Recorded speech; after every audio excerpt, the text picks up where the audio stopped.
السلام عليكم ورحمة الله وبركاته. الحمد لله. الحمد لله الذي نحمده ونستعينه ونستغفره ونؤمن به ونتوكل عليه أما بعد. அன்பிற்குரிய அல்லாஹ்வின் நல்லடியார்களே, அன்பு சகோதரர்களே, நாம் தொடர்ச்சியாக பார்த்து வரக்கூடிய துஆக்களினுடைய திக்ருகளினுடைய தொகுப்பில் இன்று நாம் பார்க்க இருக்கின்ற விடயம் என்னவென்றால், இன்றைய தினம் நாம் இந்த துஆவை ஓதுவோம். இந்த துஆவை ஓதுவதன் மூலமாக அல்லாஹ் ஜல்ல சுப்ஹானஹு வ தஆலா நம்முடைய எல்லா காரியங்களையும் அவன் நிறைவேற்றி தருகின்றான். நாம் நினைத்த காரியங்களை அல்லாஹ் பூர்த்தி செய்து தருகின்றான். எல்லா விடயத்திலும் அல்லாஹ் நமக்கு வெற்றியை வழங்குகின்றான். அந்த அளவுக்கு சிறந்த அற்புதமான ஒரு துஆவை தான் நாம் இன்றைய வீடியோவில் பார்க்க இருக்கின்றோம். அன்பார்ந்தவர்களே, அல்லாஹ்வின் நல்லடியார்களே, அதிகமானோர் நம்முடைய சேனலை சப்ஸ்கிரைப் செய்யாமல் பார்த்து கொண்டிருக்கின்றீர்கள்.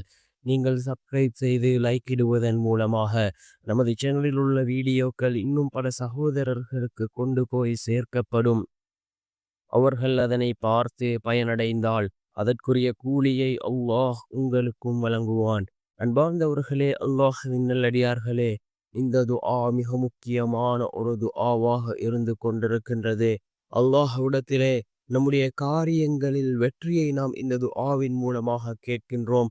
அதே போன்று இந்த உலகத்தின் இழிவை விட்டும் நாம் அல்லாஹ்விடம் பாதுகாப்பு தேடுகின்றோம்.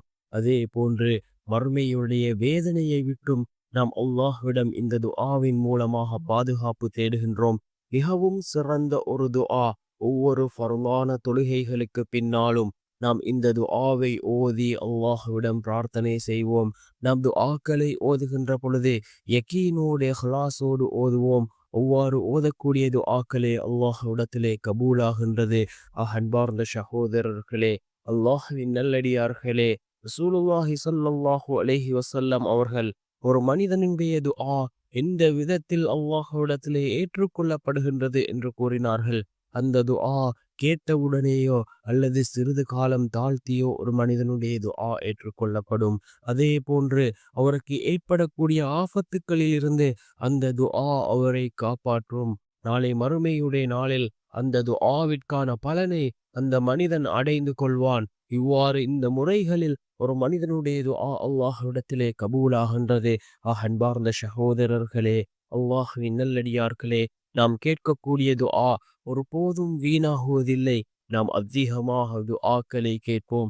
அந்த துஆவின் மூலமாக நமக்கு நலவுகள் இருந்தால் நிச்சயமாக அல்லாஹ் அந்த துஆவை நமக்கு கபூல் செய்து தருவான். அன்பார்ந்த சகோதரர்களே, அல்லாஹ்வின் நல்லடியார்களே, என்ன துஆ என்றால், அல்லாஹும்ம அஹ்சின் ஆகிபதனா ஃபில் உமூரி குல்லிஹா وأجرنا من خزي الدنيا وعذاب الآخرة. اللهم أحسن عاقبتنا في الأمور كلها وأجرنا من خزي الدنيا وعذاب الآخرة. அல்லாஹ்வே, எல்லா காரியங்களிலும் எங்களது முடிவை அழகாக்கிவை. இவ்வுலகத்தின் இழிவை விட்டும் மறு உலகத்தின் வேதனையை விட்டும் எங்களை பாதுகாத்து கொள்வாயாக என்று வரக்கூடிய இந்த துஆ முஸ்னத் அஹ்மத் என்கின்ற நபிமொழி தொகுப்பு நூலிலே பதிவு செய்யப்பட்டிருக்கின்றது.